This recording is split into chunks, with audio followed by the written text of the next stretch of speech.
Fala, cervejeiro! Bem-vindo a mais um programa do Malte ao Colarinho. E hoje, mais uma vez, porque o papo é muito legal, a gente está aqui com a nossa querida Nádia Costa.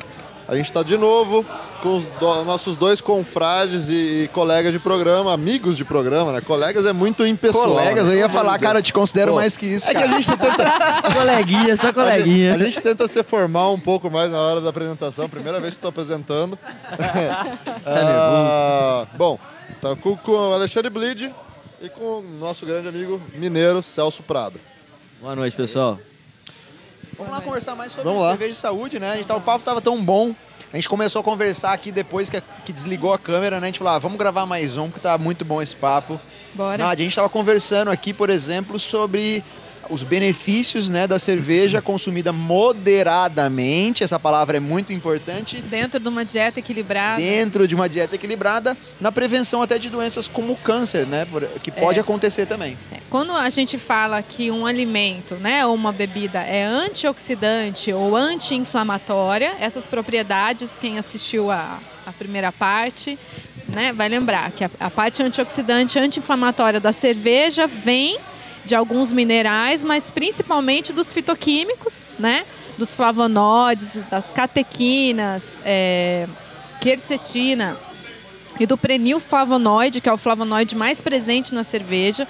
Então essa parte antioxidante vem desses compostos bioativos que vão estar presentes no lúpulo, né? Essa variação vai depender da maturação, da estocagem do lúpulo. Alguns tipos de lúpulo pode ter mais ou menos essa quantidade de fitoquímico. Então, quando a gente fala que é antioxidante, às vezes a pessoa, é antioxidante, é bom, mas não tem noção da ação disso, não sabe como é que vai agir isso no organismo, né? Então, funciona mais ou menos assim, resumindo esse processo. O indivíduo ele pode ter vários tipos de gatilho durante a sua rotina, na sua vida. Seja pela má alimentação, excesso de ômega 6, deficiência de ômega 3, que é a gordura boa, sedentarismo, estresse, depressão, pessoas muito nervosas, até pessoas muito tristes, são gatilhos para alguns tipos de câncer, tá? Não é só a pessoa estressada. Excesso de açúcar, que vai ser, né, tá relacionado com vários tipos de doença, envelhecimento. Então tem esses tipos de gatilho. Exposição tóxica também, esquecendo de citar. Contato de alimento quente com plástico libera uma série de toxinas, poluição, cheiros de tinta de parede, de esmalte, enfim, tem de agentes químicos, né? Então tem esses gatilhos. Naturalmente esses gatilhos eles vão, esses gatilhos vão produzir, ativar NF-κB, que vai ativar uma série de interleucinas inflamatórias. Interleucina 6, interleucina 1, TNF-alfa. Então, são citocinas que vão fazer alterações de célula e causar ali uma célula cancerígena, né? Causar um tumor, uma célula tumoral. Então, isso acontece dessa forma. Tem o gatilho, produz essas citocinas, câncer. Quando a gente fala que um alimento ele é antioxidante, ele é anti-inflamatório, ele vai agir bloqueando essa formação de interleucina 1, interleucina 6, TNF-alfa, NF-κB e por aí vai, tá? Então, não só a cerveja, mas qualquer alimento que é antioxidante, que é anti-inflamatório, um abacate que tem gorduras anti-inflamatórias, castanhas e nozes, o licopeno que a gente vai ter no tomate, o vinho que é tão mais conhecido que a cerveja, né, por ter os flavonoides, justamente e prevenir doenças cardiovasculares. Então, são alimentos que, além de nutrir, vão trazer benefícios na prevenção de algumas doenças. Então, para doença cardiovascular, para vários tipos de tumores, né, tem um estudo que foi feito e mostrou que a cerveja reduz a formação de aminas heterocíclicas, né? Essas aminas são produzidas quando o alimento ele é fabricado, feito em altas temperaturas e por longos períodos, principalmente de carnes processadas.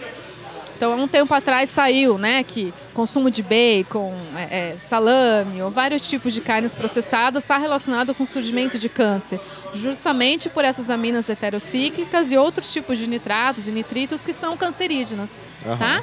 Então tem todo um processo. Então a gente ingere uma bebida que tem esses benefícios. Isso aí, é ó, já bacana. faz a harmonização, né? Tá o salaminho que faz mal e a cerveja que faz bem. Equilíbrio. Equilíbrio. Ó, Esse eu não prescrevo. Eu acho que assim, ó, até agora, em todos os programas que a gente vem gravando e tal, a palavra equilíbrio é o que paira sobre tudo, né? Desde a produção, equilíbrio entre a harmonização, equilíbrio entre saber o que sugerir para o cliente no final e tal. E administrar, equilíbrio né? entre a administração. Bar, né? Cara, equilíbrio é o que Equilíbrio do envolve dono do bar, o mundo cervejeiro. Não tomar muita si. cerveja, quebrar o bar. Então, assim, faz sentido, né? Você tá ali. Agora, essa questão que você falou sobre os alimentos processados em altas temperaturas, né? E você... Eu acho que eu vi alguma coisa relacionada com pão, queimado de pão. Tem a ver com isso? Tem. Não que tenha amina heterocíclica no torrado, mas tem substâncias no torrado que vão ser cancerígenas. No carvão também produz substância carcinogênica, então aquela fumacinha do carvão. Então esse queimado tem substâncias carcinogênicas. Até no óleo de soja, no óleo de milho, na extração do óleo, eles vão torrar esse grão que produz substâncias carcinogênicas. Então, eu recomendo o consumo de um óleo de girassol, que ele quase não vai ter essas substâncias, ou de um azeite, por exemplo. Então, a torragem é que produz então, as eu substâncias. vi alguma reportagem relacionada com você tostar o pão e aquela parte tostada do pão. Tem que evitar. Que aí eu acho que é um pouco relacionado com reação de Maillard, que é quando você tem carboidrato, aminoácido e água, né? E você tem essa formação de torra, né? Exatamente. Você sabe se a parte de maltes tostados, maltes torrados, tem esses compostos adversos? Acho que não, porque não é feito dessa forma. São temperaturas acima de 180 graus Celsius. É alto. Malte torrado chega a 200, 300. 200, 300 graus Celsius. Mas eu não sei se... Mas é por longo período? Não, é um período curto, entendeu? Eu acho que não deve ter. Em malte escuro, não. Mas eu honestamente fiquei preocupado que ela falou fumaça de carvão. Eu comecei a pensar naquele churrasco maravilhoso que eu adoro. Exato. Nádia, tipo assim, explica pra galera. Salada verde escura, crua. Então. Então você faz uma salada de rúcula, né? Consome uma boa salada acompanhando o churrasquinho, esse carvão, não tem problema. Esse churrasco, né? E tomar cuidado com o excesso do uso do carvão. Tá? Não dá pra fazer churrasco todo dia, todo final de semana, mas uma vez por mês não vai matar ninguém. Sim. Consome uma salada. Como é que você pode falar isso pra mim? Ufa! Oi? Nossa, mas bate! Como é que você pode falar isso pra mim que come churrasco todo dia? Essa boa notícia eu não vou poder te dar. então, veja bem. Nádia, eu queria perguntar uma coisa que eu acho assim muito legal, né? Você é nutricionista, tem muita gente nova que aparece lá no seu consultório. Na maioria das vezes eu acredito que deve ser pessoa que já está, né, tipo, com uma dieta mal feita, está numa situação que não está muito boa. Às vezes você precisa fazer um tratamento de choque quando ela chega lá e, tipo, de fato cortar a bebida, cortar churrasco e tudo mais. Ou desde o início de um tratamento, assim, como nutricionista, você já faz o equilíbrio desde o começo? Eu já faço o equilíbrio, né? Eu acabo não fazendo uma conduta muito radical, né? Tem alguns alimentos que eu preciso ser mais radical nesse tipo de restrição, até porque o paciente pode ter alguma alergia alimentar. Não aquela alergia do paciente se empipocar e se coçar, mas é uma alergia tardia que a gente trata na nutrição funcional. Então, eu acabo tendo que restringir algum tipo de alimento. Então, se o paciente tem uma patologia que tem uma série de sinais e sintomas, aí eu preciso fazer uma restrição mais severa. Mas é sempre por um período, né? Então, durante aquele período, tem a necessidade de fazer uma restrição maior. Mas, geralmente, a gente acaba liberando alguma coisa, né? Então, se o paciente toma... Olha, eu tenho o mais clássico é o café. Olha, eu tomo 250 ml de café no café da manhã, aí eu tomo vários cafezinhos ao longo do dia, depois mais 250 ml, é uma quantidade grande que eu não indico. Eu indico uma média de 100, 120 ml por dia. dependendo desse café ali. Então, a gente começa restringindo. Não adianta eu pedir para o paciente que toma 500, 800 ml por dia para ele passar a tomar 50 ml. Então, a gente vai diminuindo.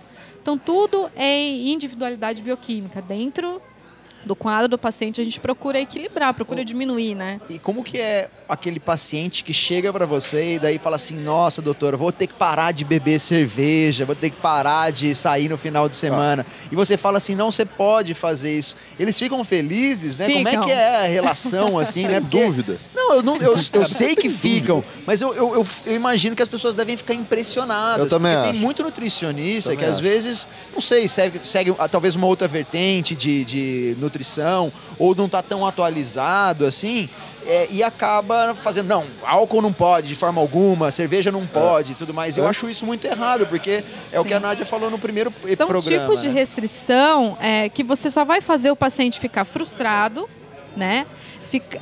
E ter um tipo de restrição que vai fazer com que ele não siga aquilo e vai causar até um grau de depressão, né? Eu acho que um exemplo claro disso é inventarem o arroz de couve-flor. Não é arroz, né? Arroz é arroz. Arroz de couve-flor é couve-flor. Dentro de uma dieta equilibrada, não tem problema que o paciente consuma arroz branco. Faz um arroz com legumes, consuma uma dieta equilibrada, uma pequena porção, mas eu não vou obrigar meu paciente a consumir arroz de couve-flor. Né? Ele pode, de vez em quando, substituir, é uma opção, mas não precisa desse tipo de terrorismo. Isso só vai causar uma frustração para esse paciente. Eu não posso nunca consumir o pão francês? Não, não é assim que funciona. Né? Você quer emagrecer? Está disposto a uma restrição? Então a gente vai fazer esse tipo de restrição, beleza, né? Mas, nossa, eu senti um cheirinho do pão francês, né? Eu cheguei na casa da minha mãe, ela fez um café da tarde. Consuma uma pequena quantidade, tudo dentro de um equilíbrio, né? Então isso tem que ser claro para o paciente. Muitas vezes a gente trabalhar com qualidade é melhor do que trabalhar com quantidade. Né? Nádia, é melhor, né? Me surgiu uma pergunta aqui de que eu estava lembrando, que a gente tem alguns clientes que chegam aqui perguntando sobre cerveja sem glúten, né? E existem estudos apontando que há um aumento de pessoas intolerantes ao glúten. A cerveja sem glúten, ela é somente para esses pacientes ou ela é indicada para mais algum outro tipo, algum outro caso? Todo mundo pode ingerir a cerveja sem glúten, né? O glúten, ele é uma proteína altamente alergênica, tá? Hoje em dia, as pessoas acabaram se tornando mais sensíveis a esse tipo de proteína, né? Pela mudança genética que foi feito no grão de trigo, para que ele seja um trigo que tenha menos contaminação, seja menos suscetível a vários tipos de praga, para que tenha um crescimento mais rápido, né, um plantio mais curto. Então, essas alterações criaram uma série de aminoácidos que o nosso corpo não reconhece. Não é aquele trigo de antigamente, né? Então, se criou ali um trigo de difícil digestão, tá?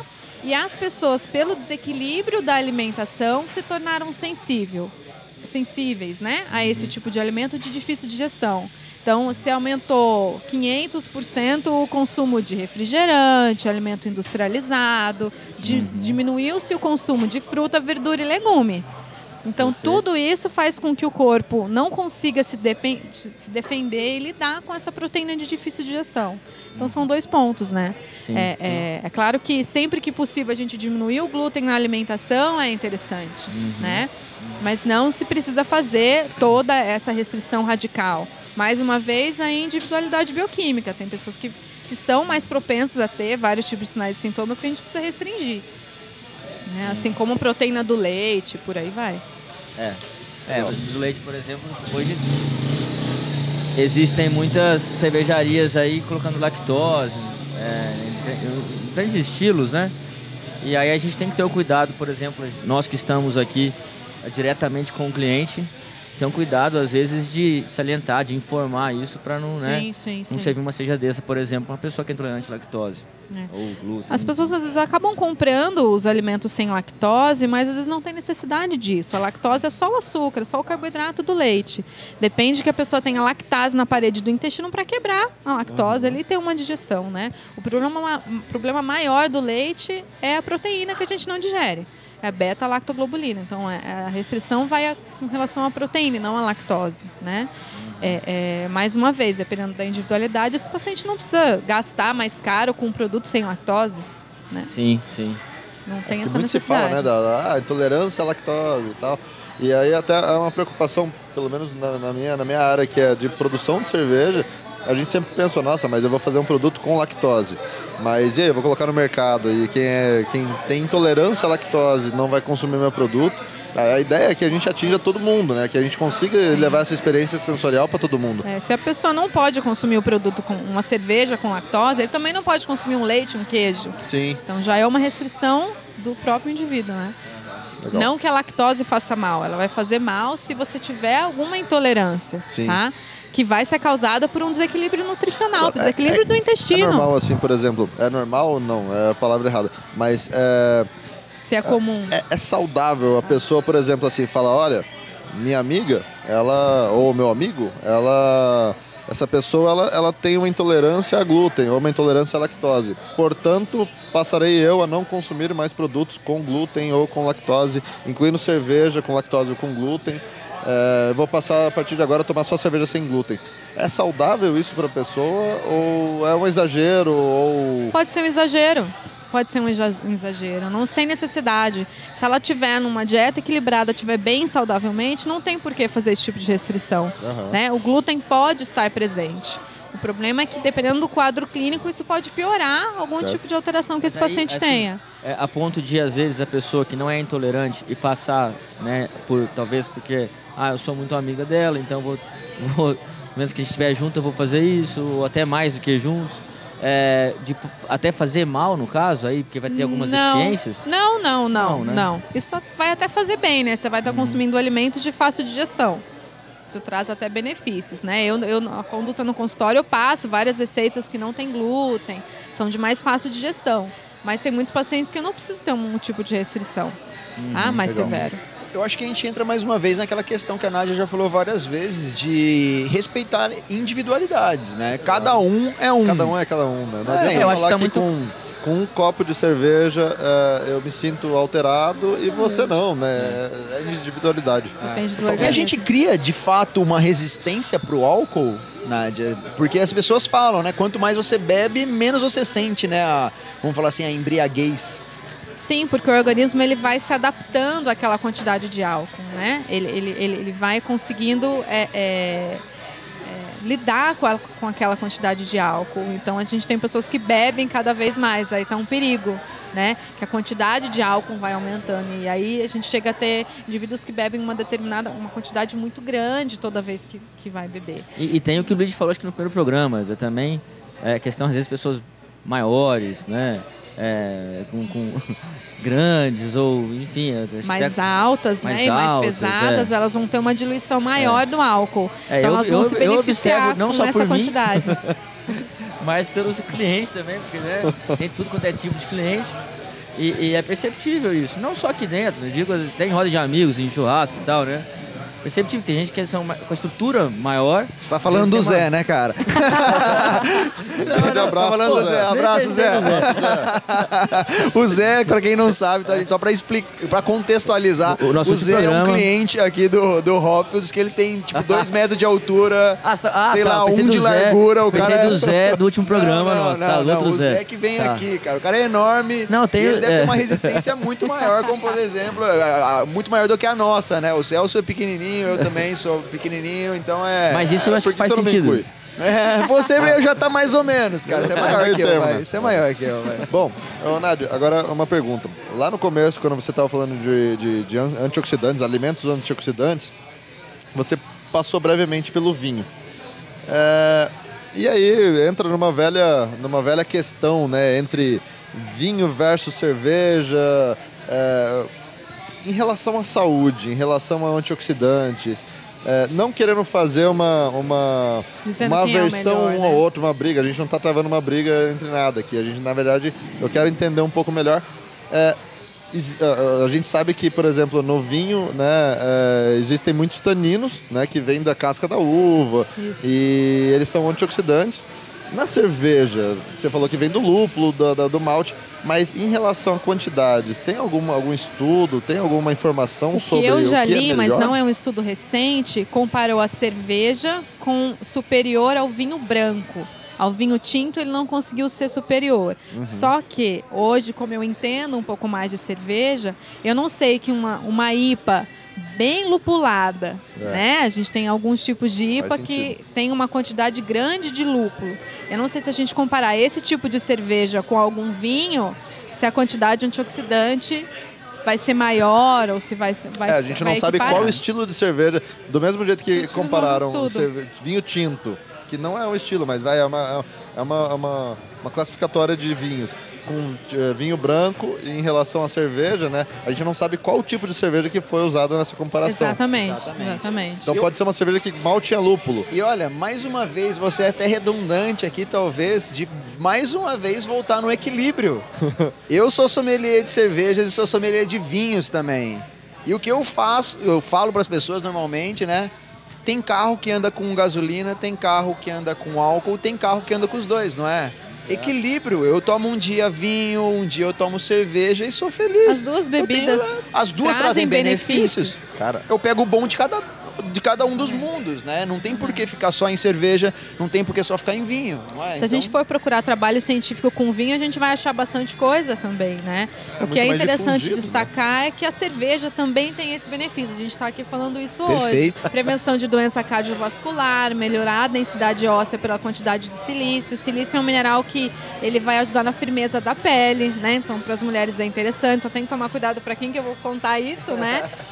Mas e vai estar presente não só no lúpulo, mas também na cevada e na aveia, tá? O silício vai estar presente na cevada e na aveia, por isso que vai estar presente na cerveja. Então, fala de prevenção de doença nos rins, né? De insuficiência renal, porque a cerveja vai ser diurético, mas ninguém vai recomendar que tome cerveja para tratar algum tipo de patologia, né? Então, mas se alguém tem propensão, acaba que a cerveja acaba sendo uma vai boa... Vai ajudar, né? para que não ocorra, um bom aliado, vamos falar assim, né? Exatamente. Então eu acho que é bem isso, galera. Acho que a gente pode até encerrar esse programa que tá maravilhoso mais uma vez. Mas falando, né? Lógico que tem benefícios no vinho, tem benefícios na cerveja, são provavelmente diferentes, mas nada impede que você tome um dia tome outro dia o outro, desde que você consuma álcool sempre com moderação, sempre com uma dieta equilibrada e fazendo sempre também com atividade física. E conhecendo o seu organismo. Né? E de preferência, né? E de preferência também tendo um acompanhamento de uma nutricionista, Exatamente. que é muito importante, né, Exatamente. gente?